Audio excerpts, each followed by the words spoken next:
Do we have too much government? We need to put people ahead of corporate profits.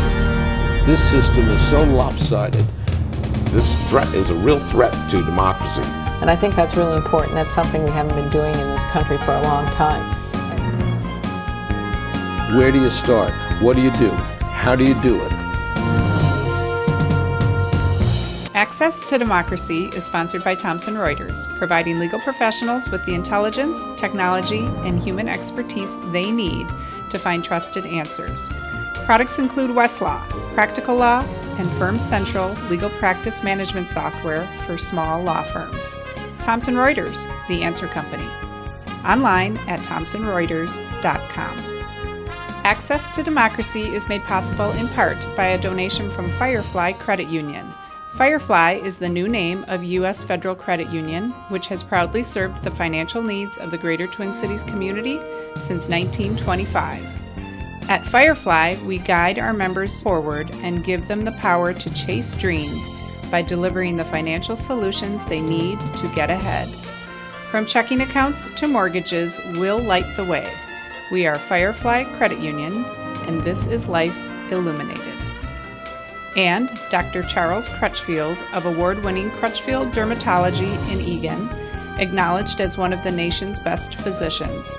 A Minnesota native who trained at the Mayo Clinic, Dr. Crutchfield personally treats all patients and states that experience counts and quality matters. Crutchfield Dermatology. Look good, feel great, with beautiful skin.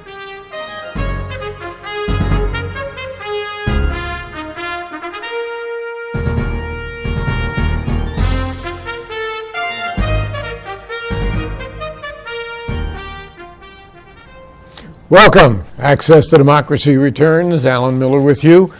We have a return guest who's invoking or moving on to a new area, but it's Minnesota State Auditor Rebecca Otto, and she's been good enough to be with us over the years quite a few times. Her claim to fame is that she's married to Sean Otto. Yeah, that's right. The screenwriter, award-winning author, et cetera, et cetera, et cetera. Mm-hmm. And you are now an announced candidate for governor of Minnesota. So let's walk it back a little bit. You've been 3 terms as state auditor. You have been recipient of just about every award that a state auditor or an auditor can get, and that nationwide we're talking. So is it time to move on? Is that it? Well, first of all, I'm not quite done yet, so I'm still the state auditor and I still have work that I'm going to accomplish. And it's been an extraordinary honor to serve in this position, and I will finish out strong. But I did announce in January that I'm running for governor. And I've accomplished so much as state auditor, and I had a specific goal this time and why I ran for a 3rd term, and I'm really well into the project I wanted to accomplish there. But yeah, for governor, you know, I love this state. I've received great gifts, but I'm also concerned about some of the things that I've been seeing, and that's why I announced I was running. I worry a lot about this push to continue to privatize services or privatize government in general.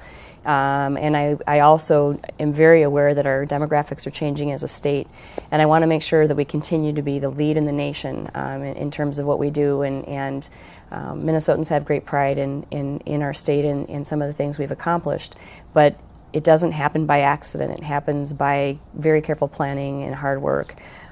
And also, we're in this very divided time in our country, and that deeply disturbs me as well. And I have a I noticed that. I think a lot of people have noticed that, and it's really troubling. And I don't believe that we're going to make it successfully if we continue along this path. So I have some skills that I bring to the table, and I want to, as my civic duty, run. And we'll see what Minnesotans think. But I'm hoping to serve as the next governor. Terrific. Now, obviously, there are going to be a half a dozen candidates, at least on the Democratic side. There will be a primary. Will you abide by the vote in the primary? Well, so my plan is to get the endorsement from the party. And so my plan is to abide by the endorsement. I've received it many times, and it served me well. And if there is a primary, you know, whoever comes out on top in the primary will be the DFL candidate on the ballot. Okay. Now, you have been involved in a very contentious lawsuit. And in fact, it was just argued in the Court of Appeals. We don't have a decision on it yet.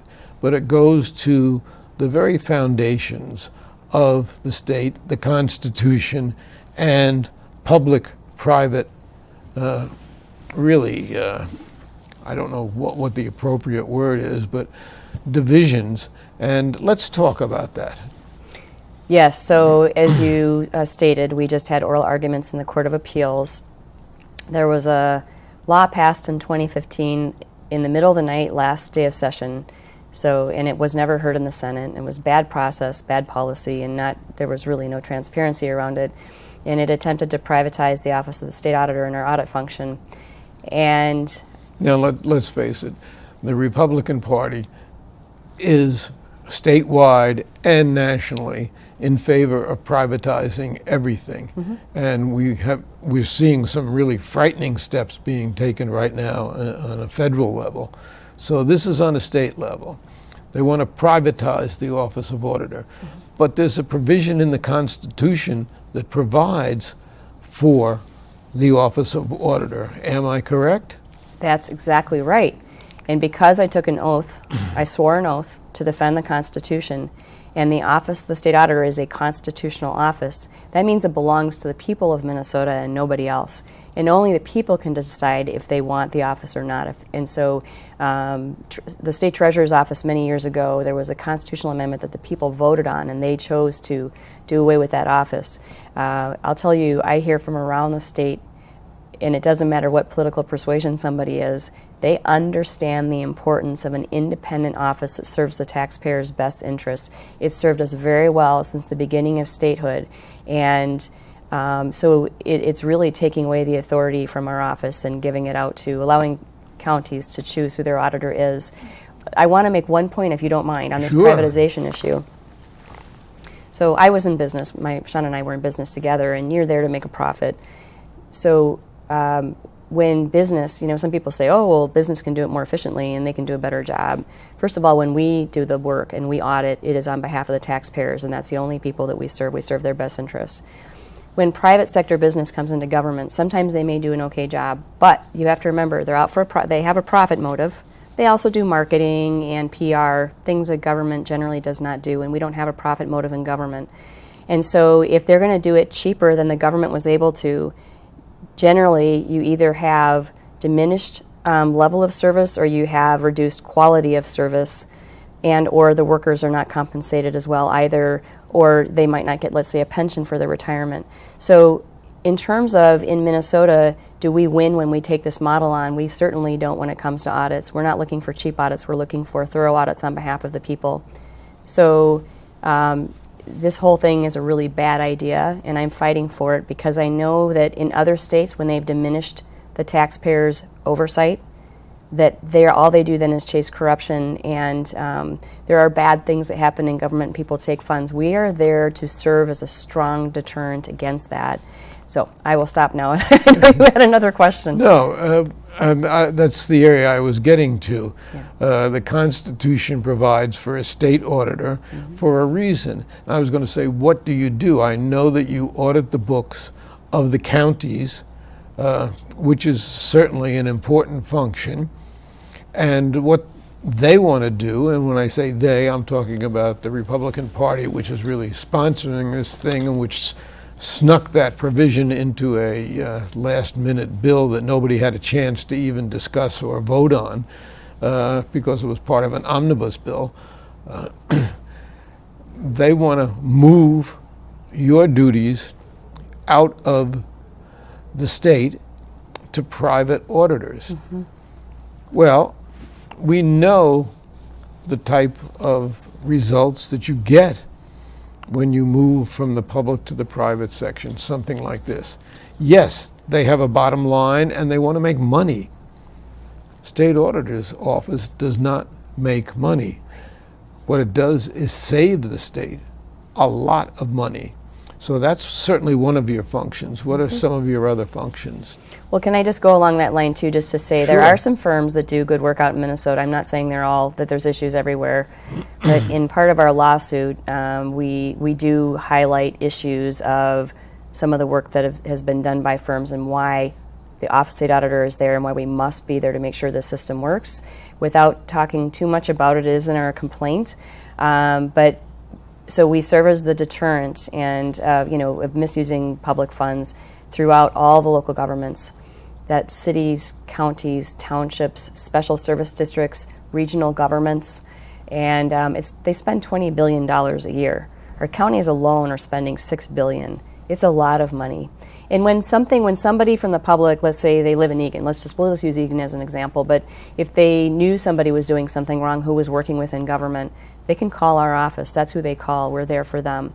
We have a deep knowledge and expertise of auditing counties. Counties are extraordinarily complicated. They are the implementation arm of state government, and they carry out a lot of services at the local level, and they receive a lot of funding that flows from the federal government through the state. And so anyway, we're there to make sure that they are handling the funds properly according to federal rules and regulations and also state laws. And the money that they receive there are a lot of important services we're receiving from those funds. So long and the short of it, Minnesotans need to be able to trust their government, and we are there to make sure that that happens. And I just focusing on the piece with the counties, that's where our lawsuit lies right now. But Well, this is several counties that sued because they wanted to go private. And of course, when that happens, we never know where favoritism is going to rear its ugly head, and we don't know really how objective these outside auditors would be when they're beholden to office holders for their job of being auditor. So they may be the most honest organizations in the world, but the fact of the matter is, if they have a big lucrative contract because of the push of several office holders, obviously that's going to play into really the result. Now, let's get one thing straight about your office. This is not a political office. Talk about the employees who make up the state auditor's office. well, I'm glad you asked that question, because in Minnesota we have a legislative auditor and then we have the state auditor. So I, being the state auditor, have to run for election. And some people say, why? Well, because the voters get to hold me accountable, and if they think I'm not doing my job properly or the office isn't carrying out its function properly, they can unelect me. The legislative auditor gets appointed by the legislature, and he has to work with a bunch of political people, and so the nature of his work is actually political. The nature of the state auditor's work is actually not political in any way, shape, or form. So once I get elected, my job is to carry out that work and make sure we're doing the very best we can on behalf of Minnesotans, and that we're being as efficient and effective as possible in carrying out our work and making sure that government is accountable and transparent to the people. So you have accountants, you have lawyers, Yes. You They're have all that type of professionals. people, all professionals, Yes. all nonpartisan. Yes. Party does not take any place at all. Yes, you ran as a Democrat, but other than you, everybody else in that office, and how many employees do you have? It's about 90. And yeah, anytime there's been a partisan state auditor or someone who has behaved in a partisan manner, they've been unelected. So I ran against an incumbent who'd been pretty partisan and had brought some partisan folks into the office, and we beat them by the largest margin in 112 years against an incumbent state auditor. Minnesotans don't like that.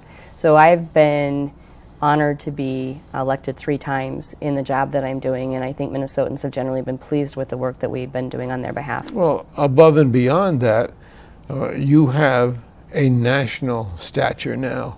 You have been recognized not only by winning elections here, but you've been elected, you have been elected, as a matter of fact, a president of the National Association, but recognized by your peers for the job that's been done. And what was it? You were one of the most 15 influential auditors in the country or something like that? Yes. So I was the president of the National State Auditors Association. I received a President's Award from the National Association of State Auditors, Controllers, and Treasurers, but then I got an award that the Institute of Internal Auditors, which tend to be private sector, they formed the a government auditing center. And when they did that, they named me one of the most influential government auditors in America at all levels of government, which was a deep honor. So yes, I work hard. They referred to my courage and willing to do the right thing, you know, in doing my work without fear or favor. Well, your courage is really recognized by this lawsuit. You brought this lawsuit to overcome this law, which counteracts our Constitution. Yeah. And it's been really, really hard fought. It's now before a 3-judge panel in the Court of Appeals. I have no doubt that it's going to end up in the state Supreme Court. Oh, I hope not. But, I'm hoping we'll be done at the Court of Appeals, but we'll see. Yeah. I hope so too, Yeah. but knowing the track record of the Republicans who want to privatize just about everything, they can't privatize my dog. I won't allow it, but they would like to if they could. Yeah. Well, so. and Alan, I really have to say that I took my oath very seriously, and I couldn't, in good conscience, not file this lawsuit to fight for what I know is an extraordinarily important function in government that is the people's. And our Constitution is the contract between the people between the people of Minnesota and those that serve in government. And the people of Minnesota give limited power to those that serve in government. And they also, our Constitution calls for separation of powers and the 3 branches of government. But there's another very important provision that we're fighting for in this lawsuit, which is single subject clause.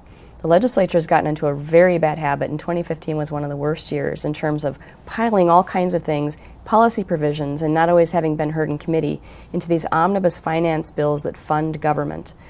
And the governor, as a check and balance, is supposed to be able to line item veto items in finance bills, but he can only line item veto finance provisions, not policy provisions.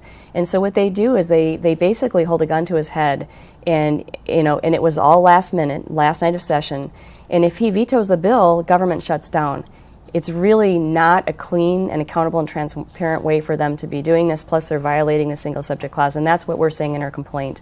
So this lawsuit is bigger than just the Office of State Auditor. It's really about process of the legislature and being transparent and accountable and allowing for all the provisions in our Constitution to protect against anyone serving as a king or queen in Minnesota. We have 3 branches of government, and there should be mutual respect and good process on behalf of the people.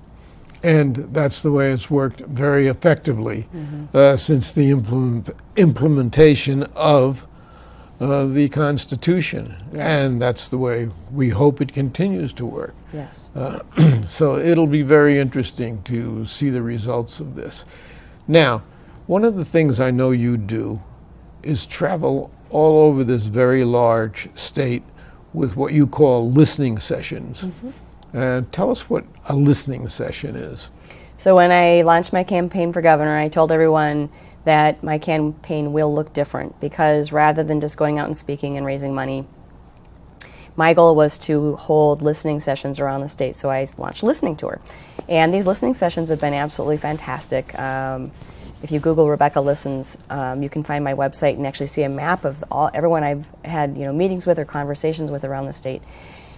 What I'm working to get at is we are in a weird time in our history. It's a difficult time in our history. There's a lot of division. And I want to understand what people's collective hopes and dreams are for our future as a state. So this is my governor run.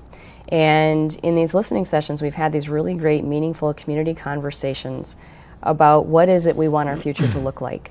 Because as we're changing demographically, there are certain things we'll have to do and we have to decide who we want to be. Now, we've tended to be a leader. Is that what we want to continue to do? And what's the next big thing on the horizon for our state? What do we want that to be? As jobs are becoming more automated, the nature of some of our work is changing. And there's economic problems in certain parts of our state. There are a lot of folks that are not making enough. They're getting $11 per hour. They're not getting benefits. We've got some issues within the economy. But we also have to understand that we're going to have to continue to reinvent ourselves. And so it's understanding what it is we want, what do we want to look like. And I've been gathering a lot of really great information from the And that's really important, because outstate Minnesota has been hit particularly hard in terms of, in fact, Dane Smith of Growth and Justice was just in here, and we talk about equity, and we talk about rural equity, so that the people who live on the farms in the small towns all over this very large state have the same possibilities and the same hopes, hope to be met as everybody else. And we know the people who have been gravitating toward the cities and the suburbs, and that's a big problem, and that's a problem that has to be dealt with, and dealt with equitably, if everybody's going to have a fair shake. And Alan, you hit the nail on the head, really. Part of what's happened over the last handful of years is that there's been this tactic to divide the rural areas from the metro areas, and there's a reason why it's done. And that's why we lost so many seats in Greater Minnesota, the DFL did. In the last election, there were quite a few Minnesotans that didn't vote. Even though we were the highest in the nation, it wasn't our highest. There were people that just didn't vote, our fellow Minnesotans that felt disenfranchised. So my listening session is really getting at hearing everybody and making sure that they're truly heard. It's not, I actually take notes at all these listening sessions. Some of the biggest stresses we have in the rural parts of our state is that we have depopulation going on. And depopulation has implications for our schools, right? And you have your per pupil funding formulas, and if they continue to lose students, that puts more pressure on their schools. There's been a lot of consolidations over time. How much more can they consolidate before it's too long of a bus trip for a child? Also, when you have depopulation, it puts pressure on Main Street businesses and the viability of having those. If you want to attract a doctor to your community or other professionals, it's good to have a vibrant community. So the one thing I've heard over and over is concerns around depopulation and the implications it has for the vibrancy of those communities. Another one, many of those cities in the more rural parts of our state want to attract the millennials. They want them to come to their communities, and they're trying to attract them. But if you don't have broadband access, they Which may is not one of the come. very big things. It really is. Yeah. It's almost like electrification of America. It's access to the world, and it allows for people to telecommute, so that they may be able to relocate in these communities. And I did hear a story of a professional who did relocate back to the community he grew up in and brought his family, and they're supporting businesses in the community. It's because they had that broadband access. So it's understanding what foundational things should government have in place in order to make sure that we are a strong, vibrant state. Now, way back in 2002, when I was running for state rep, I had a party at my farm, and the two main attractions were Walter Mandel and Arnie Carlson, and they did it together, and we called the party One Minnesota, because I understood back then how important it was that we function as one great state, and so we don't want to neglect any part of our state. So it'll be crucial for me as the governor to have a statewide economic plan that really helps everyone understand that we want all Minnesotans to be successful, all of our children to reach their full potential, and understanding as the economy changes and jobs change, that government is doing the best it can to put those fundamentals in place so we do have a vibrant economy. And you said something very interesting there. You had them, and of course a Republican and a Democratic former governor, both, you had them at your farm.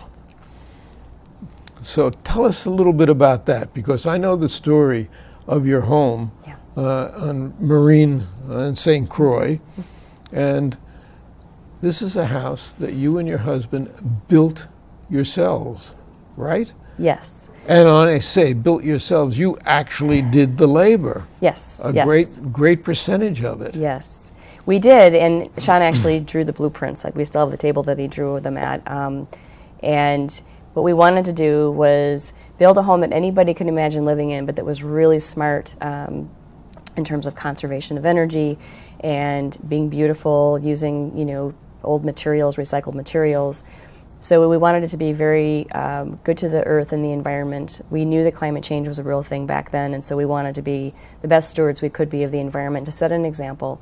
So our home is super insulated, mechanically ventilated, airtight construction, partially earth bermed. We have our newest installation is solar panels, which we love. We installed a wind generator way back in the beginning of time. And in the middle, we put in geothermal heating and cooling. We can also, we have passive solar, so our south side is glass and the north side is wrapped in the earth, but we can also heat with the sun. So we drive EV cars, so we plug in at night. And so we've really tried to do all that we can. And then we hold parties. So the reason we hold parties is out there is to share this thing that we created with people. And what I love is that we've had, elementary school classrooms, Boy Scouts, master's program, U of M students, all these different Minnesotans come through. Plus we have our parties. And I one time there was a gentleman who was an engineer and an architect. And he said, after coming through here, it's helping me to imagine doing something very differently in the work that I do. Because our home looks like it's old, but it's not. Someone thought we were doing a historic restoration one time, and so we've tried to capture the beauty of old, but yet have it very warm and modern and efficient. And self-sufficient in terms of power, and you generate, as you said, some of your own power. Yes. And you have implemented what everybody talks about as environmentally desirable, and it's there on the farm. Now, there's a lot of Minnesota that can relate to you just by that language on the farm. Mm-hmm. So. Yes, and so when people shake my hand, I probably shouldn't say this, but they're like, wow, you're strong. Not that I'm trying to hurt anybody, but when you throw bales of hay and you bale hay in the summer and you do work in the barn, you tend to maintain muscle.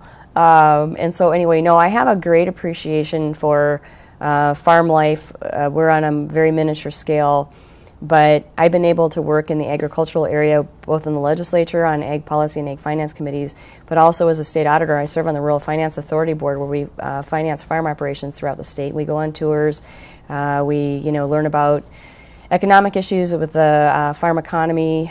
We just had someone from Agribank talking to the board about some of the stresses right now. And so agriculture is part of our economy, part of our history, and so it's important to understand. So I really am that bridge between the metro and the rural areas just by the fact of how I live my life, I think. And, that commends itself in and of itself without any other discussion, without any politics, without any political office. And unbelievably, I have a whole list of things I wanted to go over here. Did we run out of time? We're down to less than a minute. Okay. But covered some very important material. And obviously we're going to talk to you again about your run, and after this case is decided about that. So we have been talking with the state auditor, Rebecca Otto, and Rebecca is an early announced candidate for governor.